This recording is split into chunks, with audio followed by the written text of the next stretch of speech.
ఈ కీర్తనలో పేర్కొనబడిన రాజు యేసుక్రీస్తే. యేసుక్రీస్తు ఆరోహణము ఎంతో మనోజ్ఞమైన దృశ్యం. యేసు పరలోకానికి ఎక్కి వెళ్లాడు. నేటి వరకు ఆయన పరలోకములో మనకు ప్రధాన యాజకుడుగా సేవ చేస్తున్నాడు. క్రిస్మసు, ఈస్టరు, పెంతెకోస్తు సంఘటనల్లాగే ఆరోహణము కూడా ఎంతో ముఖ్యమైనది. యేసు పరలోక రాజు, సార్వభౌముడు. ఆయనను తిరస్కరించిన వారికి తీర్పు తప్పదు. ఇది దావీదు రాసిన కీర్తన. క్రీస్తు వస్తాడు, రాజ్యము స్థాపిస్తాడు అనే నిరీక్షణ ఈ కీర్తనలో కనపడుతుంది. రాజులందరిలోకి దావీదు గొప్ప రాజు. దావీదు కుమారుడైన యేసు రాజు దావీదు కంటే గొప్పవాడు. ఆయనే మెస్సియా, రానై ఉన్న ప్రభువు, రాజులకు రాజు. 21వ కీర్తన 1వ వచనం నుండి. యెహోవా, రాజు నీ బలమును బట్టి సంతోషిస్తున్నాడు. నీ రక్షణను బట్టి అతడు ఎంతో హర్షిస్తున్నాడు. రాజు అంటే దావీదు మాత్రమే కాదు, ఇది క్రీస్తును గూర్చిన ప్రవచనం. హెబ్రీ పత్రిక 12వ అధ్యాయం 2వ వచనం యేసును గురించి అంటున్నది, ఆయన తన ఎదుట ఉంచబడిన ఆనందము కొరకై అవమానమును నిర్లక్ష్యపెట్టి శిలువను సహించి దేవుని సింహాసనము యొక్క కుడిపార్శ్వమున ఆసీనుడై ఉన్నాడు. మన రక్షణకర్త శిలువ శ్రమలను భరించాడు. ఆరోహణుడై పరలోకమందు ఆనంద సీమలో ప్రవేశించాడు. మన ప్రభువు ఆరోహణుడు. హెబ్రీ పత్రిక 7వ అధ్యాయం 25వ వచనం, ఈయన తన ద్వారా దేవుని వద్దకు వచ్చేవారి పక్షమున విజ్ఞాపనము చేయడానికి నిరంతరము జీవిస్తున్నాడు. గనుక వారిని సంపూర్ణముగా రక్షించడానికి శక్తిమంతుడై ఉన్నాడు. ఈయనే ప్రభు అయిన క్రీస్తు. 2వ వచనం, అతని మనోభీష్టం నీవు సఫలం చేస్తున్నావు. అతని పెదవులలో నుండి వచ్చిన ప్రార్థనను నీవు మానక అంగీకరిస్తున్నావు. యోహాను సువార్త 17వ అధ్యాయం 11వ వచనం, మహాప్రార్థన చేస్తూ యేసు ప్రభు అన్నాడు, తండ్రి, నీ కుమారుడు నిన్ను మహిమపరచునట్లు నీ కుమారుణ్ణి మహిమపరచు. యేసు ఆరోహణమైనప్పుడు ఆ విధంగా ఆయన మహిమపరచబడ్డాడు. యేసు ప్రార్థన నెరవేరింది. యోహాను సువార్త 17వ అధ్యాయం 24వ వచనంలో ప్రభు అన్నాడు, తండ్రి, నేను ఎక్కడ ఉంటానో అక్కడ నీవు నాకు అనుగ్రహించిన వారును నాతో కూడా ఉండాలని, నీవు నాకు అనుగ్రహించిన నా మహిమను వారు చూడాలని కోరుతున్నాను. జగత్తు పునాది వేయబడకమునుపే నీవు నన్ను ప్రేమించావు. ఈ ప్రార్థన కూడా త్వరలో నెరవేరుతుంది. మనమంతా ఆయనతో కూడా పరలోకంలో సదాకాలం ఉండిపోతాము. 4వ వచనం, ఆయుష్షు నిమ్మని అతడు నిన్ను వరము అడుగగా నీవు దానిని అతనికి అనుగ్రహించి ఉన్నావు. సదాకాలము నిలిచే దీర్ఘాయువు నీవు దయచేసి ఉన్నావు. నీ రక్షణ వలన అతనికి గొప్ప మహిమ కలిగింది. గౌరవ ప్రభావములను నీవు అతనికి ధరింపచేసి ఉన్నావు. నిత్యము ఆశీర్వాదకారకుడుగా ఉండునట్లు నీవు అతణ్ణి నియమించి ఉన్నావు. నీ సన్నిధిలో సంతోషముతో అతణ్ణి ఉల్లసింపచేసి ఉన్నావు. శ్రోతలు గమనించండి, యేసు ప్రభు ఈ లోకానికి వచ్చి అనేకులకు ప్రతిగా తన ప్రాణాన్ని మన విమోచన క్రయంగా అర్పించాడు. ఆయన పొందిన శిలువ శ్రమలు వర్ణనాతీతమైనవి. గెత్సెమనేలో ఆయన వేదనామయుడై ప్రార్థిస్తూ రక్తస్వేదం కార్చాడు. కీర్తనలు 102 వచనాలు 23, 24. నేను ప్రయాణం చేస్తూ ఉండగా ఆయన నా బలము కృంగచేశాడు. నేను ఇలాగు మనవి చేశాను, నా దేవా, నా దినముల మధ్యను నన్ను కొనిపోవద్దు. నీ సంవత్సరాలు తరతరాలు ఉంటాయి. యేసు ప్రభు 33.5 సంవత్సరాలు ఇహలోకమందు జీవించాడు. ఆయన చనిపోయినప్పుడు యువకుడు. లూకాసు వార్త 22వ అధ్యాయం 42వ వచనంలో ప్రభువు ప్రార్థించాడు, తండ్రి, ఈ గిన్నె నా వద్ద నుండి తొలగించడం నీ చిత్తమైతే తొలగించు. అయినా నా ఇష్టం కాదు, నీ చిత్తమే సిద్ధించునుగాక. హెబ్రీ పత్రిక 5వ అధ్యాయం 7వ వచనంలో చెప్పబడినట్లు శరీరధారి అయి ఉన్న దినాలలో మహారోదనముతో కన్నీళ్లతో తనను మరణము నుండి రక్షించగలవానికి ప్రార్థనలను యాచనలను సమర్పించి భయభక్తులు కలిగి ఉన్నందున ఆయన అంగీకరించబడ్డాడు. ఎలా అంగీకరించబడ్డాడు? శిలువ మీద చనిపోయినందుచేత పునరుత్థానుడై ఆరోహణమైనప్పుడు అంగీకరించబడ్డాడు. నీ రక్షణ వలన అతనికి గొప్ప మహిమ కలిగింది. 7-9 వరకు. ఏలయనగా రాజు యెహోవాయందు నమ్మిక ఉంచుతున్నాడు. సర్వోన్నతుని కృపచేత అతడు కదలకుండా నిలుస్తాడు. నీ హస్తము నీ శత్రువులందరినీ చిక్కించుకుంటుంది. నీ దక్షిణ హస్తము నిన్ను ద్వేషించే వారిని చిక్కించుకుంటుంది. నీవు ప్రత్యక్షమైనప్పుడు వారు అగ్నిగుండము వలె అవుతారు. అగ్ని వారిని దహిస్తుంది. ప్రియ శ్రోతలు, గమనించండి, యేసుక్రీస్తు మన రక్షకుడు, తీర్పరి కూడా. క్రీస్తును తిరస్కరించిన వారికి నిత్య శిక్ష తప్పదు. అగ్నిగుండం నిత్యత్వంలో అట్టివారి కోసం కాచుకొని ఉంది. 10వ వచనం, భూమి మీద ఉండకుండా వారి గర్భఫలమును నీవు నాశనం చేస్తావు. నరులలో ఉండకుండా వారి సంతానాన్ని నశింపచేస్తావు. వారు నీకు కీడు చేయవలెనని ఉద్దేశించారు, దురుపాయం పన్నారు, కాని దానిని కొనసాగించలేకపోయారు. నీవు వారిని వెనుకకు త్రిప్పివేస్తావు. నీ వింటి నారులను బిగించి వారిని ముఖం మీద కొడతావు. యెహోవా, నీ బలమును బట్టి నిన్ను హెచ్చించుకో. మేము గానం చేస్తూ నీ పరాక్రమాన్ని కీర్తిస్తాము. ప్రియ శ్రోతలు, వింటున్నారా? యేసు శిలువను సహించాడు. పరలోక మహిమ దృష్ట్యా ఆయన శ్రమలను భరించాడు. ఇక్కడి శిలువధారి అక్కడ మకుటధారిగా కనపడుతున్నాడు. తన ప్రజల పక్షాన విజ్ఞాపన చేస్తున్నాడు. దేవుని కుడిపార్శ్వమున కూర్చొని ఉన్నాడు. ఈ రోజున ప్రభువు పరలోక సింహాసనముపై నుండి ఇక్కడ ఉన్న మనల్ని ఆనందింపచేస్తున్నాడు. యేసు ప్రభువు ఈ లోకంలో ఉండగా సైతాను అడుగడుగునా ఆయనను ఎదుర్కొన్నాడు. ప్రకటన 12వ అధ్యాయంలోని ఘటసర్పం సైతానే. ఈ ఘటసర్పం శిశువును అనగా యేసుక్రీస్తును మింగివేయాలని చూచింది. గర్భిణీ స్త్రీ అనగా ఇశ్రాయేలు జాతి. అయితే యేసుక్రీస్తు ఆరోహణమయ్యాడు, సింహాసనాసీనుడై ఉన్నాడు. ఈ కీర్తనలో తీర్పును గురించి తేటగా వర్ణించబడింది. 2 తెస్సలోని పత్రిక 1వ అధ్యాయం 7-8 వచనాలు. ప్రభువైన యేసు తన ప్రభావమును కనపరిచే దూతలతో కూడా పరలోకములో నుండి అగ్నిజ్వాలలో ప్రత్యక్షమై దేవుని ఎరుగని వారికి, మన ప్రభువైన యేసు సువార్తకు లోబడని వారికి ప్రతిదండన చేసేటప్పుడు మిమ్మును శ్రమపరిచే వారికి శ్రమ పొందుతున్న మీకు మాతో కూడా విశ్రాంతి అనుగ్రహించడం దేవునికి న్యాయమే. ఆ దినమున తన పరిశుద్ధుల యందు మహిమపరచబడడానికి, విశ్వసించిన వారందరూ ప్రశంసించబడడానికి ప్రభువు వచ్చినప్పుడు అట్టివారు ఆయన సముఖము నుండి, ఆయన ప్రభావమందలి మహిమ నుండి పారదోలబడి నిత్యనాశనమనే దండన పొందుతారు. 21వ కీర్తన ఆరోహణ కీర్తన. యేసుక్రీస్తునందు మనకందరికీ ఈ రోజున మహిమాన్వితమైన కృప అనుగ్రహించబడింది. దేవునికి స్తోత్రం. ఇప్పుడు మనము 22వ కీర్తనలోకి వస్తున్నాము.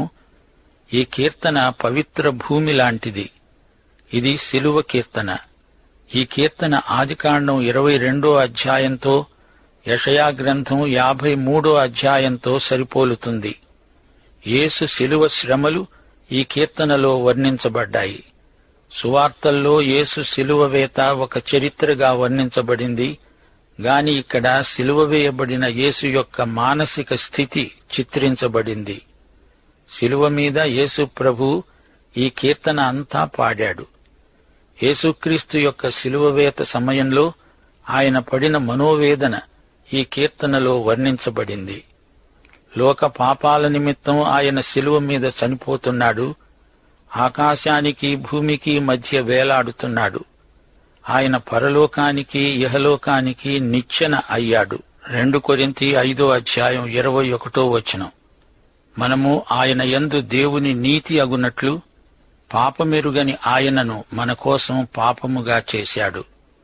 1 పేతురు 2:24 మనము పాపముల విషయమై చనిపోయి నీతి విషయమై జీవించున్నట్లు ఆయన తానే తన శరీరమందు మన పాపాలను మ్రాను మీద మోసుకున్నాడు.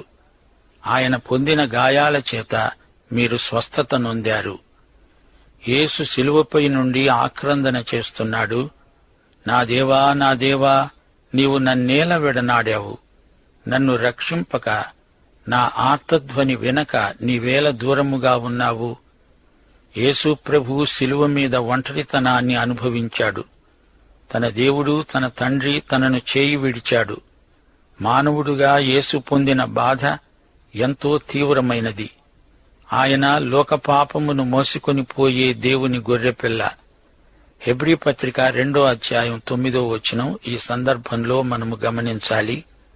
దేవుని కృప వలన ఆయన ప్రతి మనుష్యుని కొరకు మరణము అనుభవించున్నట్లు దూతల కంటే కొంచెము తక్కువ వాడుగా చేయబడిన యేసు మరణము పొందినందున మహిమా ప్రభావములతో కిరీటము ధరించిన వానిగా ఆయనను చూస్తున్నాము.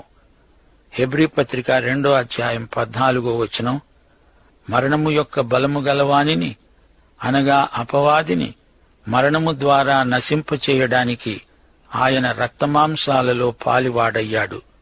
ఆయన ఎంతమాత్రమును దేవదూతల స్వభావమును ధరించుకొనక అబ్రహాము సంతాన స్వభావమును ధరించుకొని ఉన్నాడు. తాను శోధింపబడి శ్రమ పొందాడు గనుక శోధింపబడే వారికి సహాయం చేయగలవాడై ఉన్నాడు. యోహాను సువార్త 8:29 ప్రభు అన్నాడు, నన్ను పంపినవాడు నాకు తోడై ఉన్నాడు. ఆయనకిష్టమైన కార్యము నేనెల్లప్పుడూ చేస్తాను గనుక ఆయన నన్ను ఒంటరిగా విడిచిపెట్టలేదు. అయితే ఇక్కడ శిలువ మీద దేవుడు తనను చేయి విడిచాడు. యేసు భయంకరమైన ఈ అనుభవం పొందాడు. 3 నీవు ఇశ్రాయేలు చేసే స్తోత్రముల మీద ఆసీనుడవై ఉన్నావు. ఇప్పుడు యేసు లోక ప్రజలందరి కొరకు పాపముగా చేయబడ్డాడు. యోహాను సువార్త 16:32 ప్రభువే స్వయంగా చెప్పాడు, ఇదిగో మీలో ప్రతివాడు ఎవని ఇంటికి వాడు చెదరిపోయి నన్ను ఒంటరిగా విడిచిపెట్టే ఘడియ వస్తున్నది, అది వచ్చే ఉన్నది. అయితే తండ్రి నాతో ఉన్నాడు గనుక నేను ఒంటరిగా లేను. యేసును సిపాయులు బంధించినప్పుడు, పిలాతు యేసును కొరడాలతో కొట్టించినప్పుడు, ఆయన శరీరంలోనికి శిలువ మేకులు దిగగొట్టినప్పుడు తండ్రి ఆయనతో ఉన్నాడు. గాని శిలువ మీద చివరి 3 గంటలు దేవుడాయనను విడిచాడు. యెషయా 53:10 ఆయనను నలగగొట్టడం యెహోవాకు ఇష్టమైంది. దేవుడు ఎట్టి ఘోరపాపినైనా విడిచిపెట్టడు. అయితే మన కొరకై పాపముగా చేయబడిన యేసును దేవుడు విడిచిపెట్టవలసి వచ్చింది. యేసు ప్రభువు తీవ్రమైన వేదన చేత ఆ కేక వేశాడు. తండ్రి ఎడబాటు సహించలేకపోయాడు. ఆయన దౌర్జన్యము నొందాడు. బాధింపబడినా ఆయన నోరు తెరవలేదు. వధకు తేబడే గొర్రెపిల్ల బొత్సు కత్తిరించే వాని ఎదుట గొర్రె మౌనముగా ఉండునట్లు ఆయన నోరు తెరవలేదు. గాని దేవుడు తనను విడిచిపెట్టినప్పుడు ఆ బాధ భరించలేక, నా దేవా, నా దేవా, నన్నెందుకు చేయి విడిచావు అంటూ కేక పెట్టాడు. ఆ కేకకు రాళ్లు సహితం బ్రద్దలయ్యాయి. సృష్టికర్త శ్రమ పడుతున్నాడు. మానవునికి అది భరించరాని బాధ. 6 నేను నరుడను కాను, నేను పురుగును, నరుల చేత నిందించబడినవాడను, ప్రజల చేత తృణీకరించబడినవాడను. సింహమై గర్జించాడు, ఇక్కడ నేను పురుగును అంటున్నాడు. ఆయన తృణీకరించబడినవాడయ్యాడు. మనుష్యుల వలన విసర్జించబడినవాడు, వ్యసనాక్రాంతుడు, వ్యాధిని అనుభవించినవాడు, మనుష్యులు చూడనొల్లని వాడయ్యాడు. నేను పురుగును అంటున్నాడు. ఎంతో తగ్గించబడ్డాడు. ఈయనే యెషయా 1:18 ఏమన్నాడు? మీ పాపములు రక్తము వలె ఎర్రనివైనను అవి హిమము వలె తెల్లబడతాయి. కెంపు వలె ఎర్రనివైనా అవి గొర్రె బొత్సు వలె తెల్లనివవుతాయి. ఆయన రక్తము మన పాపాలను కడిగివేయగలదు. యేసు రక్తము ప్రతి పాపము నుండి మనల్ని పవిత్రులుగా చేస్తుంది. 7-8 వచనాలు. నన్ను చూచేవారందరూ పెదవులు విరిచి తల ఆడిస్తూ నన్ను అపహసిస్తున్నారు. యెహోవా మీద నీ భారము మోపు, ఆయన వానిని విడిపిస్తాడేమో. అతడు ఆయనకు ఇష్టుడు గదా, ఆయన అతణ్ణి తప్పిస్తాడేమో అన్నారు. యేసుక్రీస్తు సిలువ వేయబడుతుండగా అది చూస్తూ పరిసయ్యులు అపహసించారు. మత్తయి సువార్త 27:36 వచనం. వారు అక్కడ కూర్చుండి ఆయనకు కావలి ఉన్నారు. వారు ఆయన మీద తమ విద్వేషాన్ని వెళ్లగక్కారు. అప్పుడు ప్రభువు లూకా సువార్త 23:34 వచనంలో చెప్పబడినట్లు, తండ్రి, వీరేమి చేస్తున్నారో వీరెరుగరు, గనుక వీరిని క్షమించు అన్నాడు. యేసు శిలువపై ఉండి తన తల్లిని చూచాడు. 9-10 వచనాలు. గర్భము నుండి నన్ను తీసిన వాడవు నీవే కదా. నేను నా తల్లి వద్ద స్తన్యపానము చేస్తూ ఉండగా నీవే గదా నాకు నమ్మిక పుట్టించావు. గర్భవాసినైనది మొదలుకొని నాకు ఆధారము నీవే. నా తల్లి నన్ను కన్నది మొదలుకొని నా దేవుడవు నీవే. యోహాను శుభవార్త 19:26 వచనంలో ప్రభు అన్నాడు, అమ్మా, ఇడుగో నీ కుమారుడు. గలిలయలోని కానా అనే ఊరిలో వివాహము జరిగినప్పుడు మరియ యేసును ఒక అద్భుతం కోసం అడిగింది. అప్పుడు యేసు, నా సమయం ఇంకా రాలేదు అన్నాడు.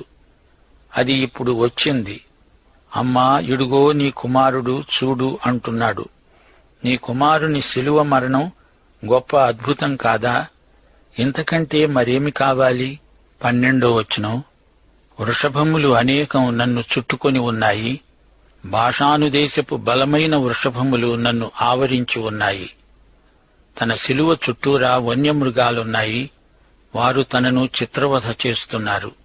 చీలుస్తూ గర్జించే సింహము వలె వారు నోళ్లు తెరుస్తున్నారు.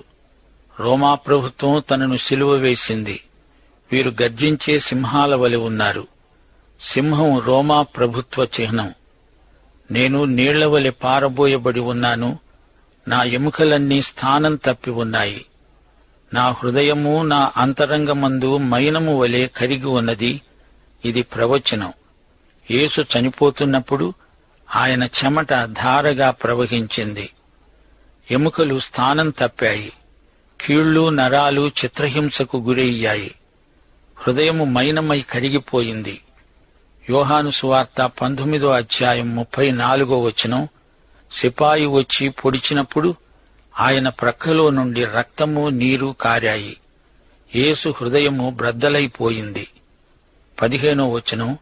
యేసు, నేను దప్పిగొంటున్నాను అన్నాడు.